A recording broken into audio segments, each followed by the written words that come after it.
La salle du conseil n'avait jamais paru aussi froide.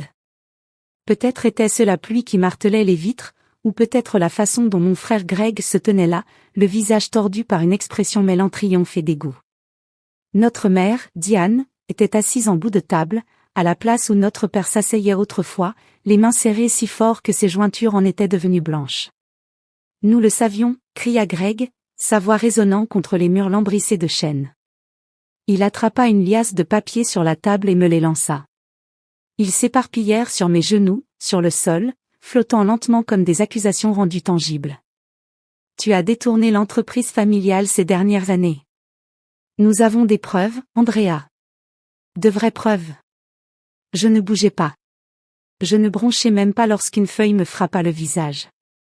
Je restais simplement assise, regardant les documents se poser autour de moi comme de la neige. Des relevés financiers. Des traces de virements. Des formulaires d'autorisation.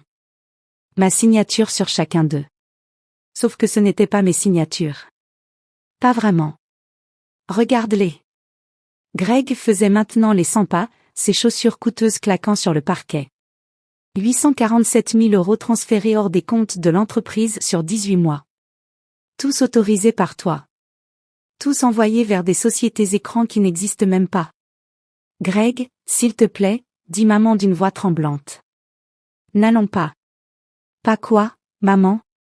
Ne pas confronter la personne qui nous vole? Qui vole l'héritage de papa? Il se tourna de nouveau vers moi, et je vis la veine battre à sa tempe, comme quand nous étions enfants et que je le battais aux échecs. Tu te rends compte de ce que ça pourrait nous faire? À l'entreprise que papa a bâtie à partir de rien? Celle qui fait vivre cette famille depuis 40 ans? Je ramassai l'un des papiers. J'observai ma signature nette, précise, exactement comme la mienne, à l'exception de cette infime hésitation dans le « A » que j'avais appris à éliminer des années plus tôt après un cours de calligraphie.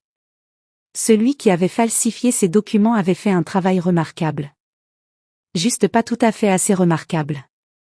Dis quelque chose, exigea Greg. Défends-toi. Dis-nous que ce n'était pas toi. Je restai silencieuse. Parce qu'avec les pièges, parfois, le meilleur coup consiste à attendre que celui qui les a tendus s'y prenne lui-même. Maman pleurait maintenant, des larmes silencieuses coulant sur ses joues, traçant des sillons dans son maquillage. Andrea, chérie, si tu avais besoin d'argent, si l'entreprise ne te payait pas assez, pourquoi ne pas avoir simplement demandé? On aurait pu trouver une solution. Nous sommes une famille. Famille.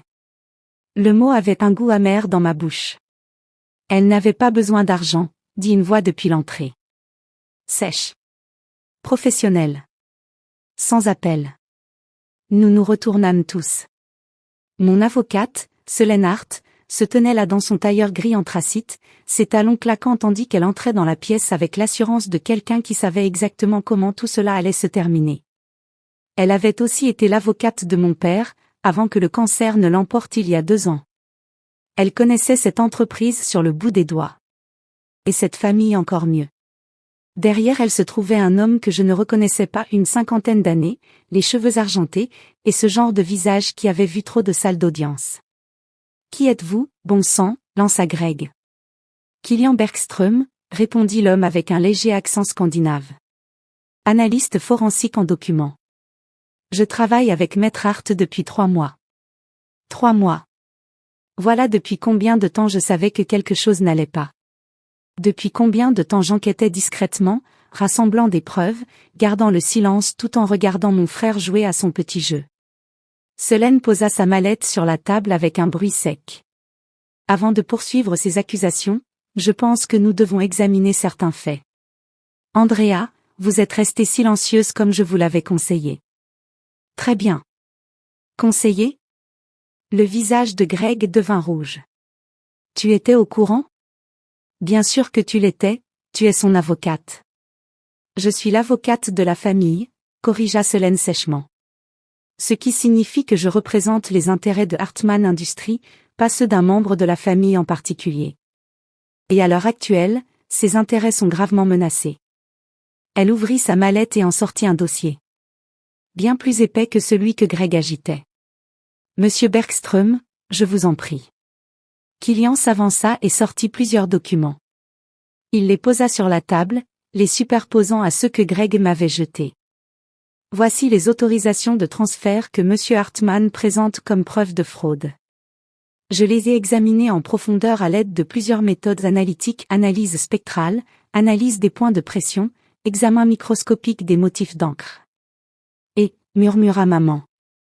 Et j'ai identifié des signatures falsifiées sur chaque document, répondit Kylian calmement. Ce sont de très bonnes contrefaçons, je l'admets. La personne responsable avait accès à des échantillons authentiques de la signature de Madame Hartmann, comprenait ses habitudes d'écriture et a consacré beaucoup de temps à s'entraîner. Mais il y a des indices révélateurs. Les points de pression sont incohérents. Le tracé de certaines lettres se brise d'une manière qui suggère une hésitation, plutôt que la mémoire musculaire naturelle d'une signature authentique. La pièce devint extrêmement silencieuse. Même la pluie semblait s'être apaisée. « Qu'est-ce que vous êtes en train de dire ?» demanda Greg, mais sa voix avait changé. La certitude avait disparu. « Je dis que votre sœur n'a pas signé ces documents, » répondit Kylian. « Quelqu'un a falsifié sa signature pour autoriser ces transferts. »« Mais c'est... » Greg regarda maman, puis Solène. « C'est exactement ce que nous disons.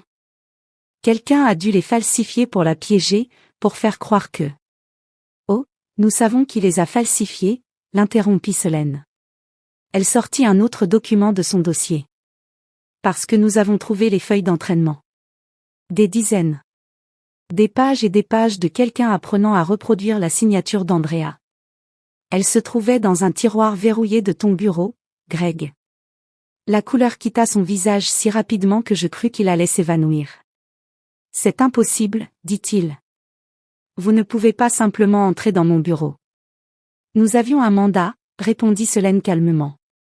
Délivré il y a 3 jours sur la base de preuves fournies par Andrea, montrant des schémas de transferts irréguliers coïncidant avec des réunions du conseil auxquelles tu assistais seul.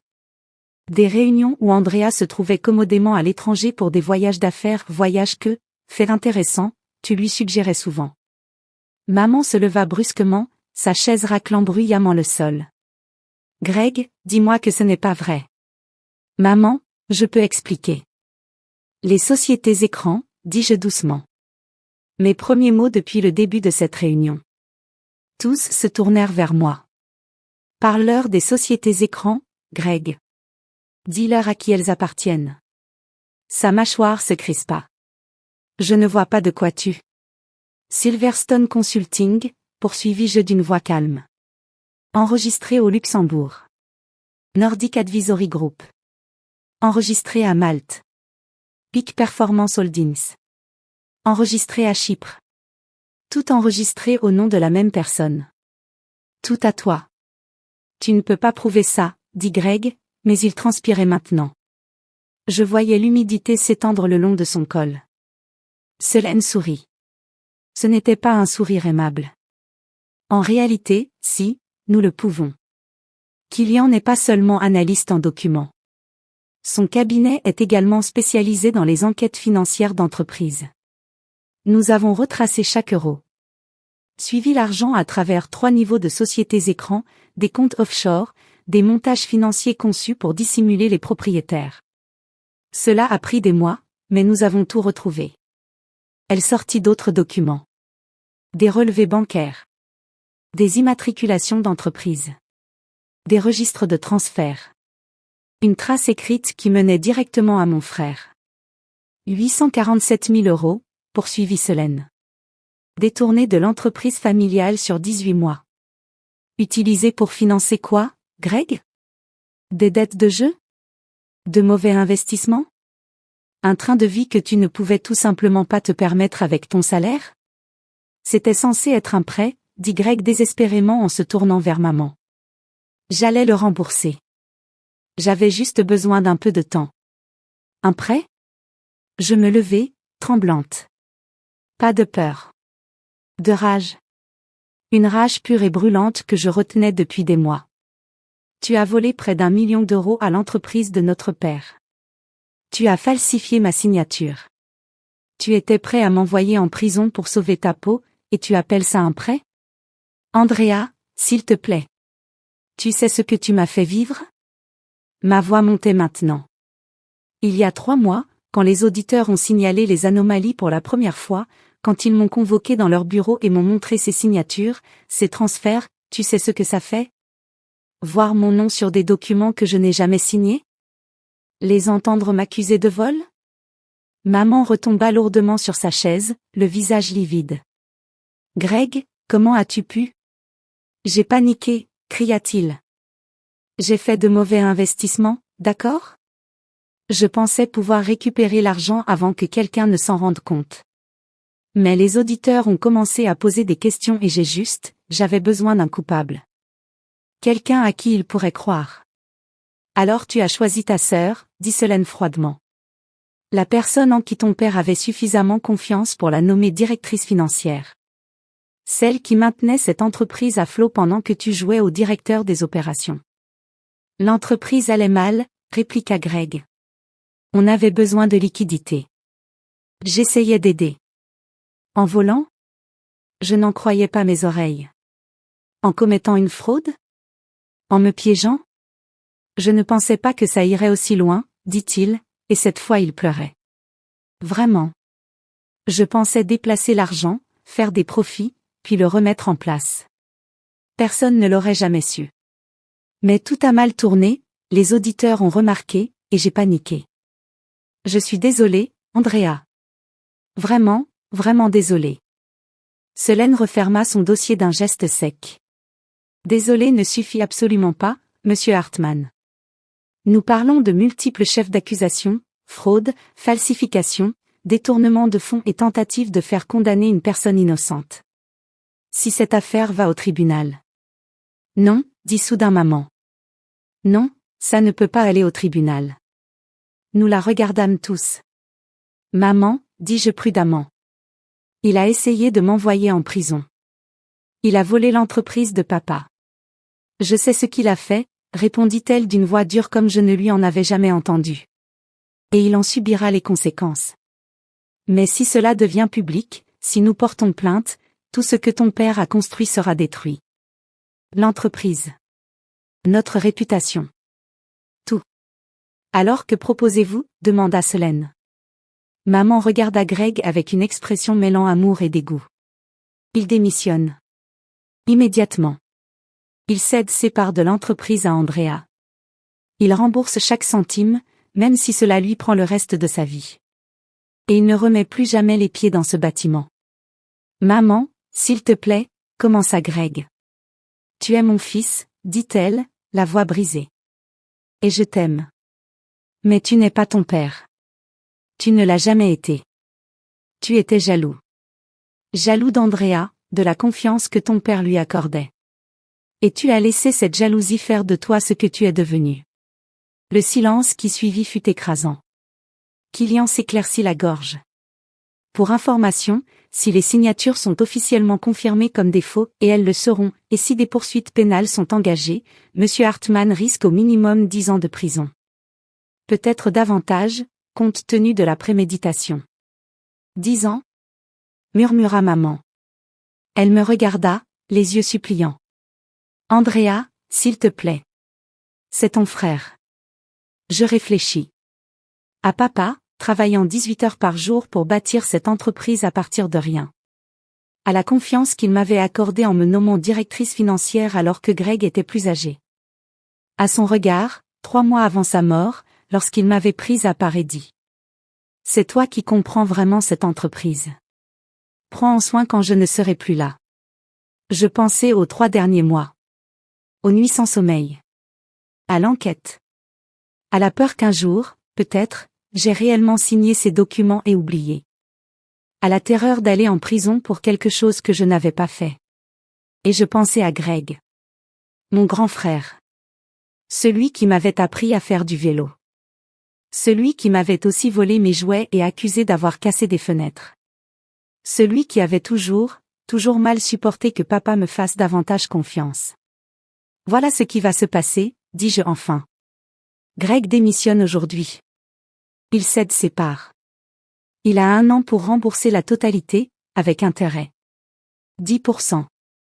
Et il suit une thérapie. Une vraie thérapie, pas un simulacre en 3 séances. Andrea, commença Solène. Je n'ai pas fini, dis-je. S'il manque un seul paiement, s'il s'approche de cette entreprise, s'il respire de travers dans ma direction, nous porterons plainte. Pour tout. Et nous ferons en sorte que chaque média économique sache exactement ce qu'il a fait. Accord ou pas, ces preuves ne disparaîtront pas. Greg hochait la tête frénétiquement. Oui. Oui, je ferai tout. Merci, Andrea. Merci.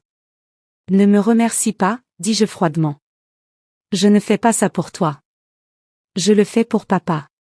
Parce qu'envoyer son fils en prison l'aurait tué plus vite encore que le cancer. Mais nous ne sommes plus une famille, Greg. Pas vraiment. Tu as détruit ça le jour où tu as falsifié mon nom. Maman sanglotait maintenant, le visage enfoui dans ses mains. Solène et Kilian échangèrent un regard, puis commencèrent à ranger leur dossier. Je vais préparer les documents, dit Solène. Greg, tu les signeras aujourd'hui. Andrea prendra la direction en tant que PDG. Madame Hartmann, j'aurai également besoin de votre signature, en tant qu'actionnaire majoritaire. Maman hocha la tête sans lever les yeux. Greg resta là, amoindri d'une certaine façon. Plus petit qu'il ne l'était une heure plus tôt. Je suis vraiment désolé, dit-il doucement. Pour ce que ça vaut. Ça ne vaut pas grand-chose, répondis-je. Mais peut-être que dans quelques années, si tu fais réellement le travail, si tu deviens vraiment quelqu'un qui mérite le pardon, alors, peut-être, nous en reparlerons. Il partit sans un mot de plus, les épaules voûtées, comme s'il portait un poids capable de l'écraser. Peut-être était-ce le cas. Quand tout le monde fut parti, il ne resta plus que maman et moi dans la salle du conseil. La pluie avait cessé. Le soleil de fin d'après-midi perçait les nuages, projetant de longues ombres sur le sol. Ton père serait fier de toi, dit maman enfin. De la façon dont tu as géré tout ça. Tu aurais pu détruire Greg complètement. Tu en avais parfaitement le droit. J'y ai pensé, avouai-je. Mais papa disait toujours que la vengeance, c'est comme boire du poison en espérant que l'autre en meure. Greg devra vivre avec ce qu'il a fait. C'est une punition suffisante. Maman contourna la table et me prit dans ses bras. Vraiment. Comme quand j'étais petite et que je m'étais écorché le genou. Je suis désolée, murmura-t-elle. Désolée de ne pas avoir vu. Désolée de ne pas t'avoir mieux protégée. Tu ne pouvais pas savoir, dis-je, même si une partie de moi se demandait si elle aurait pu. Si elle aurait dû. J'aurais dû savoir, répondit-elle, comme si elle avait lu dans mes pensées. Une mère devrait savoir. 3 semaines plus tard, je me tenais dans l'ancien bureau de papa. Mon bureau désormais. La plaque PDG sur la porte me semblait plus lourde qu'elle ne l'aurait dû. Par la fenêtre, je voyais l'atelier où tout avait commencé, papa avec un prêt, un rêve et une éthique de travail presque obsessionnelle. Sur mon bureau se trouvait une photo encadrée de lui, prise au début, couvert de graisse, souriant à l'objectif comme s'il venait de gagner à la loterie. À côté, la première page du plan de remboursement de Greg, 8 470 € par mois pendant 10 ans. Le premier versement avait été effectué 3 jours plus tôt. Mon téléphone vibra. Un message de Solène. Réunion du conseil confirmée pour la semaine prochaine. Prête à présenter le plan d'expansion? Je regardais la photo de papa. Pensez à tout ce qu'il m'avait appris. L'intégrité. Le travail acharné. Construire quelque chose qui durerait. Prête, répondis-je par message. Et je l'étais. Pas seulement prête, j'allais faire de cette entreprise quelque chose qui rendrait papa fier. Quelque chose qui prouverait que la confiance qu'il avait placée en moi n'était pas mal placée. La trahison faisait encore mal. Elle ferait probablement toujours mal. Mais je l'avais transformée en carburant. En motivation. En preuve que j'étais exactement la personne que mon père croyait que j'étais. Et cela valait bien plus que les excuses de Greg ne pourraient jamais valoir. Je m'assis au bureau, ouvris mon ordinateur portable et me mis au travail. L'entreprise n'allait pas se diriger toute seule, et j'avais un héritage à protéger. L'héritage de mon père. Et désormais, le mien aussi.